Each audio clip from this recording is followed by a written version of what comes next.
ଏହି ଭିडिଓ ମାଧ୍ୟମରେ ଆଲୋଚନା କରିବା ସୁକନ୍ୟା ସମୃଦ୍ଧି ଯୋଜନା ବିଷୟରେ।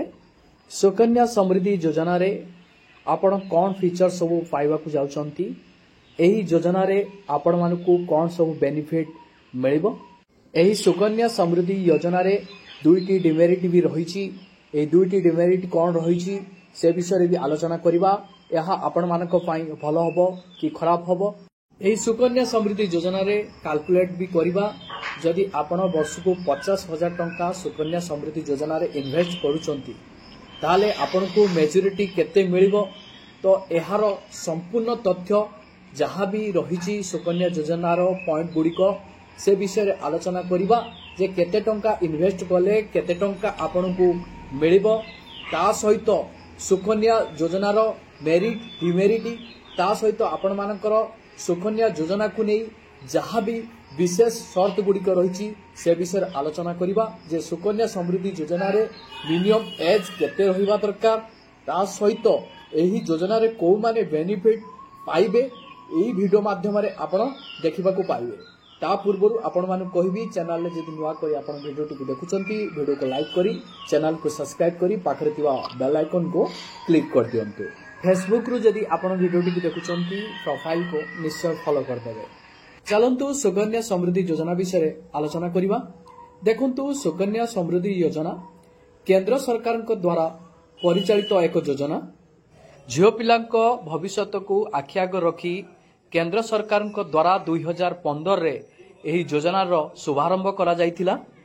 ସରକାର ଏହି ଯୋଜନାଟିକୁ ଆରମ୍ଭ କରିବାର ମୂଳ ଲକ୍ଷ୍ୟ ରହିଥିଲା ଭାରତବର୍ଷର ଝିଅ ପିଲାମାନଙ୍କ ପାଇଁ ଉଜ୍ଜଳ ଭବିଷ୍ୟତ ସ୍ଥାପନ କରିବା। ଯଦି ସୁକନ୍ୟା ସମୃଦ୍ଧି ଆକାଉଣ୍ଟ ବିଷୟରେ ଆମେ କହିବା ତ ଏହି ଆକାଉଣ୍ଟଟି କେଉଁମାନେ ଓପନ୍ କରିପାରିବେ।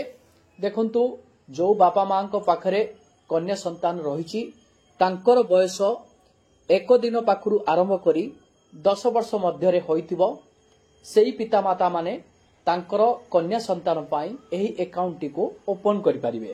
ଏଥିମଧ୍ୟରେ ସରକାର ସୂଚନା ଦେଇଛନ୍ତି ଯେ ପିତାମାତାମାନେ ଅଧିକରୁ ଅଧିକ ତାଙ୍କର 2ଟି କନ୍ୟା ସନ୍ତାନ ପାଇଁ 2ଟି ଆକାଉଣ୍ଟ କେବଳ ଓପନ୍ କରିପାରିବେ। କିନ୍ତୁ ଆଉ ଗୋଟେ କଥା ଆପଣମାନେ ଜାଣି ରଖନ୍ତୁ, ଯଦି ଆପଣଙ୍କର ପ୍ରଥମ ସନ୍ତାନ କନ୍ୟା ସନ୍ତାନ ହେଲା, ତାପରେ ଆପଣମାନଙ୍କର ଟୁଇନ୍ସ କନ୍ୟା ସନ୍ତାନ ହେଲେ, ଏହି କ୍ଷେତ୍ରରେ ଆପଣମାନେ 3ଟି କନ୍ୟା ସନ୍ତାନ ନାମରେ 3ଟି ଆକାଉଣ୍ଟ ଆପଣମାନେ ଖୋଲିପାରିବେ। କିନ୍ତୁ ଯଦି ଆପଣମାନଙ୍କର ପ୍ରଥମ ଥର କନ୍ୟା ସନ୍ତାନ ହେଲା, ଦ୍ୱିତୀୟ ଥର କନ୍ୟା ସନ୍ତାନ ହେଲା, ତୃତୀୟ ଥର କନ୍ୟା ସନ୍ତାନ ହେଲା, ଏଇଭଳି କେସ୍ରେ ଆପଣମାନେ 2ଟି କନ୍ୟା ସନ୍ତାନଙ୍କ ନାମରେ କେବଳ 2ଟି ଆକାଉଣ୍ଟ ଓପନ୍ କରିପାରିବେ। ତୃତୀୟ ନମ୍ବର କନ୍ୟା ସନ୍ତାନ ପାଇଁ ଆପଣ ଆକାଉଣ୍ଟ ଓପନ୍ କରିପାରିବେ ନାହିଁ। ଚାଲନ୍ତୁ ସୁକନ୍ୟା ସମୃଦ୍ଧି ଯୋଜନାରେ ଆପଣମାନଙ୍କର କ'ଣ ଫାଇଦା ରହିଛି ସେ ବିଷୟରେ ଆଲୋଚନା କରିବା। ସୁକନ୍ୟା ସମୃଦ୍ଧି ଯୋଜନାର ପ୍ରଥମ ଫାଇଦାଟି ରହିଛି, ଆଜିକା ଡେଟ୍ରେ ଆପଣମାନଙ୍କୁ 8.2% ସୁଧ ମିଳୁଛି। ଏହି ସୁଧକୁ ଯଦି ଆପଣ କମ୍ପେୟାର କରିବେ କୌଣସି ସେଭିଂ ଆକାଉଣ୍ଟ ସହିତ ବ୍ୟାଙ୍କର, ଆପଣମାନଙ୍କୁ 3%ରୁ 3.5% ସୁଧ ମିଳୁଛି, ଯାହାକି ଆପଣମାନଙ୍କର ପୋଷ୍ଟାଲର ସେଭିଂ ଆକାଉଣ୍ଟରେ 4% ସୁଧ ଆପଣମାନଙ୍କୁ ଦେଖିବାକୁ ମିଳୁଛି। ସେହିଭଳି ଫିକ୍ସଡ ଡିପୋଜିଟ୍ରେ ଯଦି ଆପଣ ସୁଧର ପ୍ରତିଶତ ଦେଖିବାକୁ ଯିବେ, 5%ରୁ 7% ଭିତରେ ସୁଧ ଆପଣଙ୍କୁ ହାର୍ଡଲି ଦେଖିବା ପାଇଁ ମିଳିବ। କିନ୍ତୁ ଏହି ସୁକନ୍ୟା ସମୃଦ୍ଧି ଯୋଜନାରେ ଆପଣମାନଙ୍କୁ 8.2% ସୁଧ ଦେଖିବାକୁ ମିଳିବ। ମୋତେ ଲାଗୁନି ଆଜିକା ଡେଟ୍ରେ କୌଣସି ଏମିତି ଯୋଜନା ରହିଛି 8.2% ସୁଧ ଆପଣମାନଙ୍କୁ ଦେଉଥିବ। ଏହି ରେଟ୍ ଅଫ୍ ଇଣ୍ଟରେଷ୍ଟକୁ ଦୃଷ୍ଟିରେ ରଖି ପଜିଟିଭଲି ଆମେ ଏହି ଆକାଉଣ୍ଟଟିକୁ ଓପନ୍ କରିପାରିବା। ଏହାଛଡ଼ା ଆପଣଙ୍କର ମିନିମମ୍ ଏଜ୍ଟିକୁ ଦେଖିବାକୁ ଗଲେ ଗୋଟିଏ ଦିନରୁ ଆପଣଙ୍କର 10 ବର୍ଷ ମଧ୍ୟରେ ଆପଣଙ୍କର କନ୍ୟା ସନ୍ତାନ ନାମରେ ଆପଣ ଏହି ଆକାଉଣ୍ଟଟିକୁ ଓପନ୍ କରିପାରିବେ। କିନ୍ତୁ ଆପଣ 10 ବର୍ଷ ପରେ ଆପଣଙ୍କ କନ୍ୟା ସନ୍ତାନ ନାମରେ ଆପଣ ଏହି ଆକାଉଣ୍ଟଟିକୁ ଓପନ୍ କରିପାରିବେ ନାହିଁ। ଏହି ଆକାଉଣ୍ଟଟିକୁ ଆପଣମାନେ ଅନଲାଇନ୍ ମାଧ୍ୟମରେ ଓପନ୍ କରିପାରିବେ ନାହିଁ।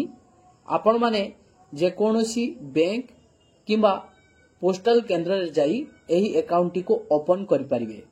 ଆପଣମାନଙ୍କର ବ୍ୟାଙ୍କ ଗଭର୍ଣ୍ଣମେଣ୍ଟ ହେଇପାରେ ନଚେତ୍ ପ୍ରାଇଭେଟ୍ ହେଇପାରେ। ଆପଣ ଯେକୌଣସି ବ୍ୟାଙ୍କକୁ ଗଲେ ବି ଆପଣ ସୁକନ୍ୟା ସମୃଦ୍ଧି ଯୋଜନାଟିକୁ ओपन करि परिबे।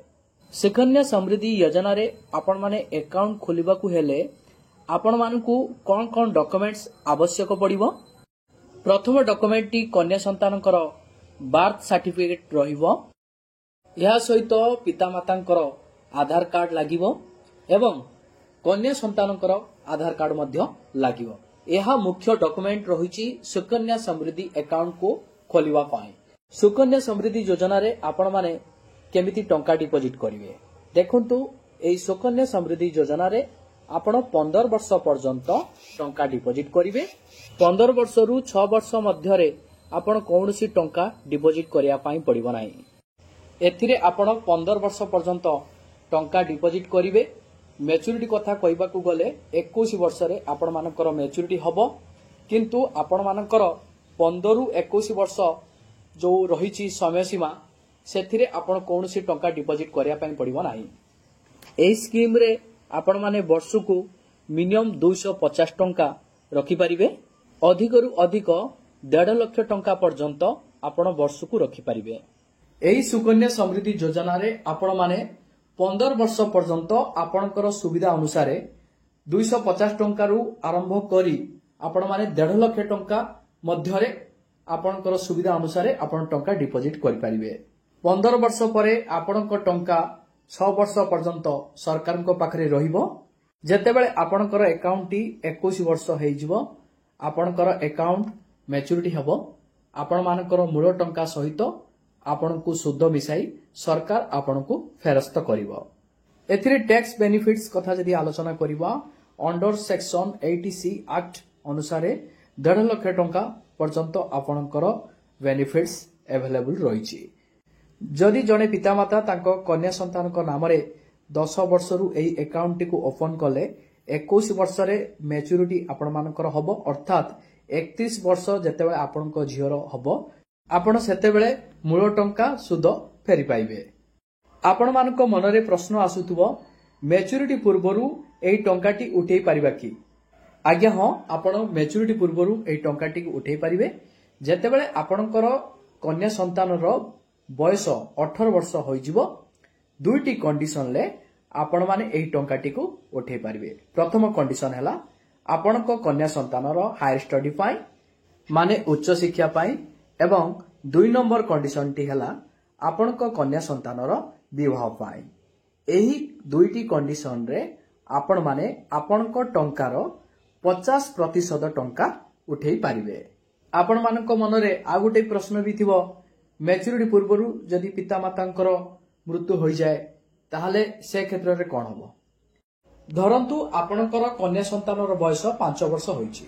एही 5 वर्ष रु आपण अकाउंट को ओपन कले 5 वर्ष पाखरु आपण 4 वर्ष पर्यंत एही अकाउंट रे टंका डिपॉजिट कले। 4 वर्ष परे आपणकर मृत्यु होई गला। कन्या संतान चाहिले एही अकाउंट को जारी रखि परिबे। आपण जेते टंका भरिचंती आपणको टंका उपरे सुद चलिबो मैच्योरिटी पर्यंत। तापरे मैच्योरिटी हला परे आपणकर टंका उपरे सुद जतिकि मिलिथिबो कन्या संतान फेरी पाइबे। एहा सहित कन्या संतान चाहिले बापा मांकर मृत्यु परे सेही अकाउंट रे जेते टंका डिपॉजिट करिसंती सुद आ मूल सह सेही टंकाटी को कन्या संतान चाहिले आनी परिबे। देखंतु सुकन्या समृद्धि योजनार सुद कथा जदि आलोचना करिबा आपण मानकर प्रथम सुद थिला एही सुकन्या समृद्धि योजनार 9% सुद थिला। तापरे देखंतु एही सुदर परिमाण धीरे धीरे कमी कमी चलीछि। वर्तमान आपनकू सुकन्या समृद्धि योजना रे 8.2% सुद मिलुछि। आपण माने जानिथिबे प्रत्येक वर्ष 10% अनुसार दरदाम बढ़ी बढ़िका चलीछि। सेही अनुसार आपणको पैसार सुद बढ़िलानी। यह गुटे डिमेरिट रहिछि। तापरे 2 नंबर डिमेरिट रहिछि जेतेबेले आपणकर कन्या संतानर बयस 18 वर्ष होइजिवो सेतेबेले आपण एही अकाउंट को हैंडल करि परिबे नाही। केवल आपणकर कन्या संतान ही एही अकाउंट को एक्सेस करिवो। एते कम बयसरु आपणको कन्या संतान एतिकी टंका हैंडल करिवार कौनसी सेफ्टी प्रक्रिया नुह। चलतु सुकन्या समृद्धि योजना रे आपण माने केते टंका इन्वेस्ट कले आपण मानकू 21 वर्ष पर केते टंका मिलुची। चलतु सर्वे प्रथमे 250 टंका इन्वेस्ट करिकी देखिबा। जेतेबेले आपणकर झीवर बयस 5 वर्ष होइथिबो आपण 250 टंका सर्वनिम्न आपण 250 टंका पाखरु आरंभ करि परिबे। जदि आपण वर्ष को 250 टंका इन्वेस्ट करंती 2025 पाखरु आरंभ कले आपण मानकर टोटल इन्वेस्ट केते रहिबो 3750 टंका इन्वेस्ट रहिबो। आपणक टंकार सुद केते रहिबो 7796 टंका रहिबो। मैच्योरिटी केते बेले हबो ना 2046 रे मैच्योरिटी हबो। आपण मानकू टोटल केते टंका मिलिबो 2046 रे 11546 टंका। यह थिला सर्वनिम्न आपण मानकर इन्वेस्ट। चलंतु ए इन्वेस्ट को टिके बढ़ेवा। जदि आपण वर्ष को 5000 टंका इन्वेस्ट करिवे आपण को झीवर बयस 5 वर्ष होइतिबो 2025 रु आपण आरंभ करिवे। टोटल केते टंका इन्वेस्ट कले 75000 टंका आपण इन्वेस्ट कले। एही 75000 टंकार इंटरेस्ट आपण केते मिलिबो 1,55,919 टंका। मैच्योरिटी केबे हबो 2046 रे मैच्योरिटी हबो। 2046 रे टोटल आपण को टंका आ सुद मिसी केते टंका हबो 2,30,919 टंका आपण 2046 रे पाइबे। 2025 रु जदि आपण माने इन्वेस्ट करिवा आरंभ करि देबे 2046 रे आपण मानकू 2,30,919 टंका मिलिबो 5000 इन्वेस्ट उपरे वर्ष को। आपण जेते अधिक वर्ष को इन्वेस्ट करिवे सेते अधिक सुद आपण माने पाई परिबे। मु आशा करूची वीडियोटी आपण मानकू भल लागिथिवो। आपण चैनल ले नुआ करी विजिट करथिले वीडियो को लाइक करी चैनल को सब्सक्राइब करी पाखरे थिबा बेल आइकन को क्लिक कर दियंतु। जदि फेसबुक रो वीडियो टेक देखुचंती फॉलो निश्चय कर देबे। जय जगन्नाथ।